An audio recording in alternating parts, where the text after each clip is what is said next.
எல்லாருக்கும் வணக்கம். மீண்டும் மெய்ப்பொருள் காண்க தளத்திற்கு எல்லாரையும் நான் வரவேற்கிறேன். இன்னைக்கு ஒரு சில ரிசல்ட்ஸ், அப்டேட்ஸ், கொஸ்டின்ஸ் எல்லாம் இருக்கு. அதெல்லாம் பார்ப்போம். அதுக்கு முன்னாடி சர்வதேச சந்தையில எப்படி அப்படின்றத பார்ப்போங்க. நம்மளுக்கு வந்து மதர் மார்க்கெட், யுஎஸ் மார்க்கெட் தான். நேத்து வந்து நாஸ்டாக் ஒரு 38 பாயிண்ட் அப்பு, டவ் வந்து ஒரு 317 பாயிண்ட் அப்பு, S&P 500 ஒரு 23 பாயிண்ட் அப்புங்க. ட்ரம்ப் அவர்கள் டாரிஃப் வந்து மெக்சிகோ, கனடா, தென் யூரோப்பு அப்படின்னு சொல்லி அங்கிட்டு இங்கிட்டு சொல்லிட்டு இருக்காரு இல்லையா? இது வந்து ஷார்ட் டேர்ம்ல ஒரு பெயின் இருக்கும். பட் லாங் டேர்ம்ல கெயின் இருக்கும் அப்படின்னு சொல்றாருங்க ட்ரம்ப் அவர்கள். இது என்ன மாதிரியான கெயின் அப்படின்றது எனக்கு தெரியலை. ஆனா கோல்ட்மேன் ஷாக்ஸ் என்ன சொல்றாங்க? இந்த டாரிஃப் போடுறாரு இல்லையா? 5% வந்து டாரிஃப் போடுறாரு அப்படின்னா, கம்பெனிஸ் S&P 500 இருக்கிற கம்பெனிஸ்க்கு ஏர்னிங்ஸ் பெர் ஷேர் 1% இருந்து 2% வரைக்கும் குறையறதுக்கு சான்ஸ் இருக்கு அப்படின்னு சொல்றாங்க. எப்படின்னு கேட்குறீங்களா? ஏர்னிங்ஸ் வந்து குறையறதுக்கு முக்கியமான காரணம் என்னன்னா, சேல்ஸ் வால்யூம், தென் ப்ராஃபிட்டபிலிட்டி. இந்த ப்ராஃபிட்டபிலிட்டி குறையும் அப்படின்னு சொல்றாங்க. எதனால குறையும்னா, கம்பெனி வந்து இன்புட் காஸ்ட் வந்து கூடும். இன்புட் காஸ்ட் கூடுனா மார்ஜின்ஸ் வந்து குறையும், ஸ்குவீஸ் ஆகும். ஸ்குவீஸ் ஆகுறப்ப அந்த காஸ்ட் எல்லாம் எங்க தான் போகும் அப்படின்னா, கன்சியூமரோட தலைக்கு தான் போகும். கன்சியூமர் ரேட் அதிகமா இருந்தது அப்படின்னா, அவங்க வந்து வாங்குறத குறைப்பாங்க. எக்கனாமி வந்து ஸ்லோ டவுன் ஆகும், கன்சப்ஷன் குறையும், சேல்ஸ் வால்யூம் குறையும், ப்ராஃபிட்ஸ் குறையும். ஸோ S&P 500ல இருக்கிற கம்பெனிஸோட இபிஎஸ் குறையறதுக்கு சான்ஸ் இருக்கு அப்படின்னு சொல்றாங்க. ஆனா நம்ம ஒரு விஷயத்த நல்லா கவனிக்கணுங்க. ட்ரம்ப் அவர்கள் கோல்டு அப்படின்ற வார்த்தையை பத்தி பேசவே இல்லை. இவர் அங்கிட்டு இங்கிட்டு டாரிஃப் போடுவேன் அது இதுன்னு சொல்லி கோல்டோட பிரைஸை பயங்கரமா ஏற்றி விட்டுட்டு இருக்கிறாருங்க. நம்ம ஒரு விஷயத்தை நல்லா புரிஞ்சுக்கணும். அவங்க தான் யுஎஸ் தான் வந்து கோல்டு ரிசர்வ்ஸ்ல அதிகமான கோல்டு ரிசர்வ்ஸ் வச்சிருக்கிறவங்க. கிட்டத்தட்ட 8000 மெட்ரிக் டன்ஸ்க்கு மேல வச்சிருக்கிறாங்க. இன்னைக்கு கோல்டோட ரேட் பார்த்தோம் அப்படின்னா ஒரு ₹25 ஏறி இருக்குங்க. 7930ல இருக்கு. 22 கேரட் கோல்டு பெர் கிராம். தென் இந்தியாவை பொறுத்த வரைக்கும் வேர்ல்டு கோல்டு கவுன்சில் என்ன சொல்றாங்க? தொடர்ந்து இந்தியாவில் தங்கத்துக்கு டிமாண்ட் வந்து இருந்துகிட்டே இருக்கு. 2024ல 5% ரைஸ் ஆயிருக்கு அவங்களோட கன்சப்ஷன் அப்படின்னு சொல்றாங்க. 2023 எடுத்துக்கிட்டோம் அப்படின்னா இந்தியாவுடைய நுகர்வு வந்து 761 டன்னுங்க. 2024ல அது 802 டன்னா இருந்திருக்கு. 2025லயும் இதே மாதிரி 700ல இருந்து 800 டன்னுக்கு மேல அதிகமாவே இருக்கும். நல்ல டிமாண்ட் இருக்கு அப்படின்னு சொல்றாங்க. குறிப்பா இந்த தங்கம் வந்து இப்ப போன வருஷம், இந்த வருஷம்லாம் கோல்டு ETF, டிஜிட்டல் கோல்டு அப்படின்னு சொல்லிட்டு இந்த மாதிரி வழிகள்ல நிறைய தங்கம் வந்து வாங்குறதா வேர்ல்டு கோல்டு கவுன்சில் சொல்றாங்க. தென் பிரெண்ட் க்ரூடு ஒரு பேரல் $74.66 இருக்கு. அதைத் தொடர்ந்து அமெரிக்க டாலருக்கு நிகரான இந்திய ரூபாயோட மதிப்பு மறுபடியும் சரிஞ்சிருச்சுங்க. 87.39 இந்திய ரூபாயா இருக்கு ஒரு யுஎஸ் டாலர். ஸோ இது தொடர்ந்து சரிகிறது தங்கத்துக்கு அட்வான்டேஜ். அதுபோக இன்டர்நேஷனல் மார்க்கெட்லையும் தங்கத்தை ஏற்றுறதுக்கான வேலையை ட்ரம்ப் அவர்கள் நல்லா கவனிச்சுக்கிறாரு. ஸோ தங்கம் சர் சர்னு ஏறுதுங்க. அடுத்தது நிப்டி 50 எடுத்துக்கிட்டோம் அப்படின்னா நேற்று சந்தை முடிகிறப்ப 23,696 இருந்ததுங்க. ஒரு 46 பாயிண்ட் டவுனு. நீண்ட நாட்களுக்கு அப்புறம் நேற்றைய முன்தினம் வந்து எஃப்ஐஎஸ் வாங்கியிருந்தாங்க. நேற்று மறுபடியும் வேலையை ஆரம்பிச்சிட்டாங்க. 1682 கோடி எஃப்ஐஎஸ் வந்து நெட் செல்லர்ஸா அமௌண்ட்டை வெளில எடுத்துட்டு போயிருக்கிறாங்க. அக்டோபர் 2024 இருந்து ஜனவரி வரைக்கும் 2.7 லட்சம் கோடி கேஷ் மார்க்கெட்ல இருந்து வெளியில போயிருக்கு. இன்னைக்கு மார்க்கெட் நான் ரெக்கார்ட் பண்றப்ப 23,600ல ட்ரேட் ஆகிட்டு இருந்ததுங்க. ஒரு 100 பாயிண்ட் வந்து டவுனு. இறங்குறப்ப வாழைப்பழத்துல ஊசி இறங்குற மாதிரி தான் இறங்கும். இந்த எஃப்ஐஎஸ், டிஐஎஸ் டேட்டா பத்தி நம்ம தொடர்ந்து பேசிக்கிட்டே இருக்கோம்ல. எஃப்ஐஎஸ் வந்து வித்துக்கிட்டே இருக்கிறாங்க அப்படின்னு சொல்லிட்டு. இது சும்மா 4 மாசம், 2 மாசமா விக்கலங்க. 10 வருஷமா விக்கிறாங்க. 2015ல இருந்து 2025 ஸ்டார்டிங் வரைக்கும் தொடர்ந்து வித்துக்கிட்டே இருந்திருக்கிறாங்க. இந்த இந்தியன் கேபிட்டல் மார்க்கெட்ல எஃப்ஐஐஸோட ஹோல்டிங்ஸ் வந்து இப்போ 12 இயர்ஸ் லோல இருக்குங்க. அவங்களோட பெர்சன்டேஜ் வந்து இப்போ 17.23% இருக்கு. டிஐ ஹோல்டிங்ஸ் அதை விட ஒரு 2% தாங்க கம்மியா இருக்கு. 16.90. டிஐஎஸ் ஹோல்டிங் வந்து ஆல் டைம் ஹைல இருக்கு. டிஐ ஹோல்டிங் எவ்வளவு வச்சிருக்காங்க அப்படின்னா 73.5 லட்சம் கோடி வச்சிருக்காங்க. இதை விட ஒரு 2% தான் வந்து எஃப்ஐஐஸ் அதிகமா வச்சிருக்காங்க.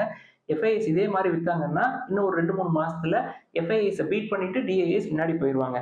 2015ல இந்த எஃப்ஐஐ டு டிஐ ரேஷியோ அப்படின்னு எடுத்துக்கிட்டோம்னா 1.99, அதாவது 2 இருந்திருக்குதுங்க.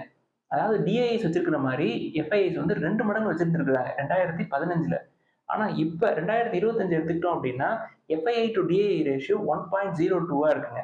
கொஞ்சம் தான் கம்மியா வச்சிருக்காங்க. டிஐஐஸ் சீக்கிரமே பீட் பண்ணி மேல போயிருவாங்கன்னு நினைக்கிறேன். அடுத்தது ஜைடஸ் லைஃப் சயின்சஸோட ரிசல்ட்ஸ் வந்திருக்குங்க. Q3 ஃபினான்ஷியல் 25 கன்சாலிடேட்டடா பார்த்தோம்னா ரெவன்யூ இயர் ஆன் இயர் 16.9% ஏறி இருக்கு. நெட் ப்ராஃபிட் ஒரு 30% பக்கமா ஏறி இருக்குங்க. குவார்டர் ஆன் குவார்டர்னு பார்த்தோம்னா ஒரு 12% வந்து நெட் ப்ராஃபிட் ஏறி இருக்கு. நாங்க வந்து 2025ல டபுள் டிஜிட் க்ரோத் காட்டுவோம் அப்படின்னு சொல்லியிருக்கிறாங்க. தென் ஒரு நேச்சுரல் அப்படின்ற பிசினஸ் அக்வயர் பண்ணியிருக்காங்க. யூஎஸ் பிசினஸ் எடுத்துக்கிட்டோம் அப்படின்னா அவங்களோட ரெவன்யூ 31% ஏறி இருக்கு. அவங்களோட மொத்த பிசினஸ்ல யூஎஸ் பிசினஸ் வந்து 47% இருக்குங்க. இன்டர்நேஷனல் மார்க்கெட்லயும் அவங்களோட ரெவன்யூ 16% இயர் ஆன் இயர் ஏறி இருக்கு. ஜைடஸ் லைஃப் சயின்சஸ் இப்பயும் நல்ல வேல்யூவேஷன்ல தான் இருக்கு. வச்சிருக்கவங்க பத்திரமா வச்சுக்கலாம். அடுத்து தங்கமயில் ஜுவல்லர்ஸோட Q3 ஃபினான்ஷியல் 25 ரிசல்ட்ஸ் வந்திருக்குங்க. சேல்ஸ் 26% ஏறி இருக்கு. ப்ராஃபிட் வந்து 72% ஏறி இருக்குங்க இயர் ஆன் இயர். ஒரு நல்ல விஷயம் என்ன அப்படின்னா ஷேர் ஹோல்டர்ஸ்க்கு ரைட்ஸ் இஷ்யூஸ் போடுறாங்க ஒரு 510 கோடிக்கு. பர்ச்சேஸ் பிரைஸ் வந்து ₹1,400 பெர் ஷேர். ரேஷியோ என்ன அப்படின்னா 2:15. ரெக்கார்ட் டேட் வந்து February 11, 2025. இஷ்யூ எப்போ ஓப்பன் ஆகுது அப்படின்னா February 21 இருந்து மார்ச் 4ஆம் தேதி க்ளோஸ் ஆகுது. இந்த பிட்வீன் டைம்ல நீங்க வந்து அப்ளை பண்ணிடலாம். எதுக்காக இந்த ரைட்ஸ் இஷ்யூ போடுறாங்க அப்படின்னா சென்னை இன்னும் நேரம்ல அவங்க புதுசா வந்து ஸ்டோர்ஸ் ஓபன் பண்ண போறாங்க. அதுக்காக இந்த அமௌண்ட்டை வந்து அவங்க ரைட்ஸ் இஷ்யூ போட்டு வாங்குறாங்க. அவங்களும் வந்து இன்வெஸ்ட் பண்ணுவாங்க ரைட்ஸ் இஷ்யூஸ் அப்படின்னா. அடுத்து ஸ்விக்கியோட Q3 ஃபினான்ஷியல் இயர் 25 ரிசல்ட்ஸ் வந்திருக்குங்க. கன்சாலிடேட்டட் பார்த்தீங்கன்னா ரெவன்யூ 31% ஏறி இருக்கு. கிராஸ் ஆர்டர் வேல்யூ 38% ஏறி இருக்குங்க. முக்கியமா நம்ம பார்க்க வேண்டியது ப்ராஃபிட். ப்ராஃபிட் நல்லா வைடன் ஆயிருக்குங்க. Q3 ஃபினான்ஷியல் இயர் 25ல 575 கோடி லாஸ்ல இருந்தது. இப்போ ஒரு 800 கோடியா ஆயிருக்கு. அவங்க போல்ட் அண்ட் ஸ்நாக் அப்படின்னு சொல்லிட்டு ஒரு குயிக் காமர்ஸ் செக்மெண்ட்டை ரெடி பண்ணியிருக்காங்க. அதுல ஒரு 9% ஷேர் வச்சிருக்காங்க. அதுவும் வந்து நல்லா மூவ் ஆகுது அப்படின்னு சொல்றாங்க. தென் இன்னொரு குயிக் காமர்ஸ் செக்மெண்ட் வச்சிருக்காங்க இன்ஸ்டாமார்ட் அப்படின்னு சொல்லிட்டு. அதுல கிராஸ் ஆர்டர் வேல்யூ 88% ஏறி இருக்கு. அதுல ஒரு 96 ஸ்டோர்ஸ் வந்து புதுசா ஓபன் பண்ணியிருக்காங்க. நம்ம வந்து ப்ராஃபிட் பண்ணாத பிசினஸ் சைடு போகவே மாட்டோம். ஏற்கனவே இருந்தது அப்படின்னா இந்த லாஸ் ஆகியிருக்காங்க அப்படின்ற செய்தியை தெரிஞ்சுக்கணும் அப்படின்றதுக்காக இதை சொல்றேன். அடுத்து காக்னிசன்ட்டோட ரிசல்ட்ஸ் வந்திருக்குங்க. நெட் ப்ராஃபிட் 2% குறைஞ்சிருக்கு. ரெவன்யூ 6.8% ஏறி இருக்குங்க. ஃபுல் இயர் 2024 எடுத்துக்கிட்டோம்னா நெட் ப்ராஃபிட் ஏறி இருக்கு. எவ்வளவு ஏறி இருக்குன்னா 4.76% வந்து ஏறி இருக்கு. அடுத்தது ரிசர்ச் அண்ட் டெவலப்மெண்ட் பத்தி ஒரு நியூஸ்ங்க. அகர்வால் அப்படின்னு சொல்லிட்டு former director general of electronics and mechanical engineering அவர் ஒரு கேள்வியை கேட்கிறாரு. நம்ம வந்து ரிசர்ச் அண்ட் டெவலப்மெண்ட்டுக்காக நம்ம செலவு பண்றது போதுமானதா இருக்குமா அப்படின்னு சொல்லி கேட்கிறாருங்க. எதுக்கு போதுமானதா இருக்குமான்னு கேட்கிறாருன்னா இந்த தற்சார்பு இந்தியா, சுயசார்பு இந்தியா அப்படின்னு சொல்றோம் இல்லையா, அதுக்கெல்லாம் வந்து போதுமானதா இருக்குமான்னு கேட்கிறாருங்க. நம்மளோட செலவினங்கள் ரிசர்ச் அண்ட் டெவலப்மெண்ட்காக எடுத்துக்கிட்டோம் அப்படின்னா 0.75% ஆஃப் ஜிடிபி தான் நம்ம வந்து செலவு பண்றோம். ஆனா பிரிக்ஸ் நேஷன் எடுத்துக்கிட்டீங்கன்னாலே அவங்க நம்மளை விட அதிகமா செலவு பண்றாங்க. உலக லெவல்ல ஆவரேஜ் எடுத்துக்கிட்டோம் அப்படின்னா 1.8% ஆஃப் ஜிடிபி வந்து ரிசர்ச் அண்ட் டெவலப்மெண்ட்காக செலவு பண்றாங்க. நம்மள மாதிரி வளர்ந்து வரக்கூடிய தேசங்கள் எல்லாமே ரிசர்ச் அண்ட் டெவலப்மெண்ட்டுக்கு நிறைய செலவு பண்ணணுங்க. அப்பதாங்க வந்து இந்த தற்சார்பு, சுயசார்பு அதெல்லாம் வந்து அட்டைன் பண்ண முடியும். வெறும் எஃப்ஐஐஸோட ஷேர்ஸை டிஐஎஸ் வாங்கிட்டா மட்டும் இந்த சுயசார்பு பொருளாதாரம் உருவாகிருமா அப்படின்னு சொன்னா உருவாகாதுங்க. நம்ம அதை தெரிஞ்சுக்கணும் அப்படின்றதுக்காக தான் சொல்றேன். லிங்கை போடுறேன், நீங்க படிச்சு பாருங்க. அடுத்து அதானி கிரீன் எனர்ஜில ஒரு நியூஸ்ங்க. அதானி கிரீன் எனர்ஜி என்ன பண்றாங்க, அவங்களோட ப்ராஜெக்ட்ஸ் எல்லாம் எக்ஸ்பேண்ட் பண்ணணும் அப்படிங்கிறதுக்காக இந்தியாவில் இருக்கக்கூடிய வங்கிகள், பிரைவேட் பேங்க், கவர்மெண்ட் பேங்க் ரெண்டையுமே கிட்டத்தட்ட ஒரு $2.5 பில்லியன் ஃபண்டிங்காக தேடிட்டு இருக்கிறாங்க. பெரும்பாலும் அவங்க வந்து வெளிநாடுகளில் தான் கடன் வாங்குவாங்க. யூஎஸ்ல அவங்க மேல சில குற்றச்சாட்டுகள் இருந்தது. அதனால கடன் வாங்குறது கொஞ்சம் அழுத்தமாக இருக்கும்னு நினைக்கிறேங்க. அதை தொடர்ந்து இந்த காஸ்ட் ஆஃப் லோன் அப்படின்றது அதிகமாயிடுச்சுங்க. அதன் காரணமாக அவங்க வந்து இப்ப இந்தியாவில் இருக்கக்கூடிய வங்கிகள்ல கடன் வாங்கலாமா அப்படின்னு சொல்லி பார்த்துட்டு இருக்காங்க. சென்ற ஆண்டு ஏற்கனவே ஒரு $400 மில்லியன் 5 இன்டர்நேஷனல் பேங்க்ல இருந்து கடன் வாங்கியிருக்கிறாங்க. அவங்களோட ப்ராஜெக்ட்ஸ் எல்லாம் எக்ஸ்பேண்ட் பண்ணணும் அப்படின்றதுக்காக.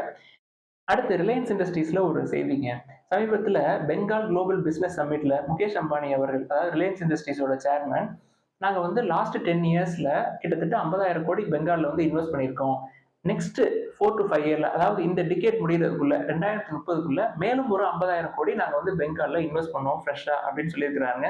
என்னென்ன ஏரியாஸ்ல இன்வெஸ்ட் பண்ணுவோம் அப்படின்னு சொல்றாங்கன்னா டிஜிட்டல் சர்வீசஸ், கிரீன் எனர்ஜி, தென் ரீட்டைல், இதுல எல்லாம் நாங்க வந்து இன்வெஸ்ட் பண்ணுவோம் அப்படின்னு சொல்றாங்க. இந்த ரீட்டைல் அப்படின்ற விஷயத்தை பாக்குறப்ப இன்னொரு விஷயம் ஞாபகம் வருதுங்க. ஷீன் அப்படின்னு சொல்லிட்டு ஒரு ஆப்புங்க. அந்த ஆப்பை 2020ல இந்தியன் கவர்மெண்ட் வந்து பேன் பண்ணிட்டாங்க. அதாவது சைனா இந்தியா பார்டர்ல டென்ஷன் இருந்தது இல்லையா, அப்ப வந்து இந்திய அரசு ஒரு சில ஆப், ஒரு 50 ஆப் பக்கமா பேன் பண்ணாங்க. அதுல இந்த ஆப் ஒண்ணுங்க. இப்ப சமீபத்துல டிசம்பர்ல லோக்சபால கவர்மெண்ட் என்ன சொன்னாங்க, நாங்க வந்து அந்த ஆப்பை தான் பேன் பண்ணியிருக்கோம், பட் அந்த பிராண்ட் வந்து இந்தியாவில் பிசினஸ் பண்ணலாம் அப்படின்னு சொல்லியிருக்கிறாங்க. அவங்க வந்து 2023ல ரிலையன்ஸ் ரீட்டைல், அதாவது ரிலையன்ஸ் இண்டஸ்ட்ரீஸோட சப்சிடரி கம்பெனி, அவங்களோட பொண்ணு நடத்துறாங்கன்னு நினைக்கிறேங்க. அதோட அவங்க டைப் போட்டு அந்த பிராண்ட் மூலமா இவங்க வந்து அதை ஃபர்தரா எக்ஸ்பேண்ட் பண்ணி இந்த ஷீன் அப்படின்றத மறுபடியும் உள்ள கொண்டு வருவாங்க. அதை தொடர்ந்து சில கேள்விகள்லாம் கேட்டிருக்காங்க. அதெல்லாம் நம்ம பார்ப்போங்க. ஃபர்ஸ்ட் தங்கமயில் ஜுவல்லர்ஸோட ரைட்ஸ் இஷ்யூவை எப்படி அப்ளை பண்றது அப்படின்னு கேட்டிருக்கிறாங்க. உங்களோட நெட் பேங்கிங் இருக்கும் இல்லையா, அதுல ஆஸ்பா அப்படின்னு சொல்லிட்டு ஒரு ஆப்ஷன் இருக்குங்க. அந்த ஆப்ஷன்ல உங்களோட டிமேட் நம்பரை நோட் பண்ணி வச்சுக்கோங்க. தென் எத்தனை ஷேர்ஸ்க்கு நீங்க அப்ளை பண்ண போறீங்க அப்படின்ற இன்புட்ஸ் எல்லாம் நீங்க கொடுக்கணும். அதை தொடர்ந்து அந்த ஷேர்ஸ்க்கு, அதாவது $1,400 பெர் ஷேர் உங்களுக்கு வந்து ஒரு 150 ஷேர் இருக்கு அப்படின்னா, நீங்க வந்து ஒரு 20 ஷேருக்கு அப்ளை பண்றீங்க அப்படின்னா, அதற்கான தொகை வந்து உங்களோட பேங்க் அக்கவுண்ட்ல இருக்கணும். நான் அப்படிதாங்க அப்ளை பண்ணேன். சவுத் இந்தியன் பேங்க் போன வருஷம் ரைட்ஸ் இஷ்யூ வந்தப்ப, அத வந்து ஃபாலோ பண்றேங்க. மேலும் சந்தேகங்கள் இருந்தா கேளுங்க. நான் வந்து தனியா என்னுடைய நெட் பேங்கிங்ல எப்படி இருக்கு அப்படின்னு சொல்லி பார்த்துட்டு உங்களுக்கு சொல்றேன். அதைத் தொடர்ந்து பயோகான் ஷேர் வந்து வாங்கலாமா? விக்கலாமா? என்ன பண்ணலாம்? அப்படின்னு சொல்லி கேட்டிருந்தாங்க. நான் ஏற்கனவே டெட் டு ஈக்விட்டி அதிகமா இருக்குன்னு சொல்லிட்டேன். நான் வந்து வாங்குனது 190ல. இப்ப ரூ. 200 ஏறிடுச்சு. அதோட முக்கியமான விஷயம், நம்ம வந்து வேல்யூவேஷன் நல்லா இருக்கு. நீங்க கன்சிடர் பண்ணுங்க அப்படின்னு சொல்றோம். இப்ப விக்கலாம், இப்ப வாங்கலாம் அப்படின்னு சொல்லி நம்ம சொல்றதே கிடையாது. முக்கியமா விக்கலாமா அப்படின்ற விஷயத்த பத்தி நான் பேசுறதே கிடையாதுங்க. ஏன்னா நான் விக்கிறதே கிடையாது. தயவு செய்து அப்படி கேட்காதீங்க. நல்ல வேல்யூவேஷன்ல இருக்கு. பிசினஸ் வந்து நல்லா இருக்கு. அப்படின்னா நீங்க வந்து கன்சிடர் பண்ணுங்க. டெட் டு ஈக்விட்டி அதிகமா இருக்குன்னு நான் உங்கள்ட்ட ஏற்கனவே பல தடவ சொல்லிட்டேன். அடுத்து நாட்கோ ஃபார்மா பத்தி இதே தாங்க கேட்கிறீங்க. நம்ம லிஸ்ட்ல ஆட் பண்ணி 2, 3 மாசம் ஆச்சுங்க. நல்ல ஆப்ஷன்ஸ் எல்லாம் கிடைச்சிருக்கு. இன்னமும் வேல்யூவேஷன் நல்லா தான் இருக்கு. நீங்க கன்சிடர் பண்ணலாம். அடுத்து இந்த செய்திகள்லாம் எங்கிருந்து எடுக்குறீங்க அப்படின்னு சொல்லி கேட்டிருந்தாங்க. பெரும்பாலான செய்திகள் பிசினஸ் லைன், பிசினஸ் ஸ்டாண்டர்ட், தென் ட்விட்டர்ல, தென் அப்ஸ்ட்ராக்ட்ஸ் ஆத்தரைஸ்டு பெர்சனா இருக்கிறதுனால அதுல இருந்து செய்திகள் வரும். அதுல எல்லாத்தையுமே கொஞ்சம் புழிஞ்சு சாறு எடுத்து அதுல இருந்து வரக்கூடியதுல ஒரு 25% நம்ம உங்கள்ட்ட ஷேர் பண்றோங்க. அதுக்கு அடுத்து இந்த டயர் செக்டார பத்தி நெறைய கேட்கிறீங்க. First Apollo tyre, JK tyre கேட்டிருந்தீங்க. இப்ப சியட் டயருக்குள்ள வந்துட்டீங்க. டெட் டு ஈக்விட்டி 0.40 இருக்குங்க. ரொம்ப அதிகம். நம்ம டெட் டு ஈக்விட்டி 0.10க்கு மேல இருந்தா யாரா இருந்தாலும் நம்ம போக மாட்டாங்க. பெரும்பாலும் நல்ல ப்ரமோட்டர், நல்ல குரோத் ஆஸ்பெக்ட்ஸ் இருந்தா மட்டும் தான் நம்ம போவோம். உங்களுக்கு ப்ரமோட்டர் நல்லா தெரியும். அவர் வந்து நல்ல நியாயமான ஆளு. ரொம்ப நாளா பிசினஸ் பண்ணிக்கிட்டு இருக்காங்க அப்படின்னா, நீங்க வந்து அத பாருங்க. அப்போலோ டயர்ஸ் எடுத்துக்கிட்டீங்கன்னாலும் டெட் டு ஈக்விட்டி 0.28 இருக்கு. அதுவும் நம்ம லிமிட்டோட அதிகமா இருக்கு. ஜேகே டயர் இருக்கிறதுலயே ரொம்ப அதிகம். எம்ஆர்எஃப் டயர் தாங்க கம்மியா இருக்கு டெட் டு ஈக்விட்டி. அதுக்கு பிஇ அதிகமா இருக்கு 25. தென் ஒரு ஷேரோட பிரைஸே ₹1,00,000 மேல இருக்குங்க. ஸோ இந்த செக்டார்ல கண்டிப்பா போயே ஆகணும் அப்படின்னா, கொஞ்சம் நல்ல வேல்யூவேஷன்ல இருக்கிற அப்போலோ டயர பாருங்க. அதுவும் உங்களுக்கு ப்ரமோட்டர் நல்லா தெரிஞ்சா மட்டும் பாருங்க. நம்ம லிஸ்ட்ல சேர்க்க முடியாது. நானும் அந்த சைடு போறதா இல்லங்க. ஏதாவது சந்தேகங்கள், கேள்விகள் இருந்தா எல்லாத்தையும் எழுதுங்க. நம்ம டிஸ்கஸ் பண்ணுவோம். எல்லாருக்கும் நன்றி.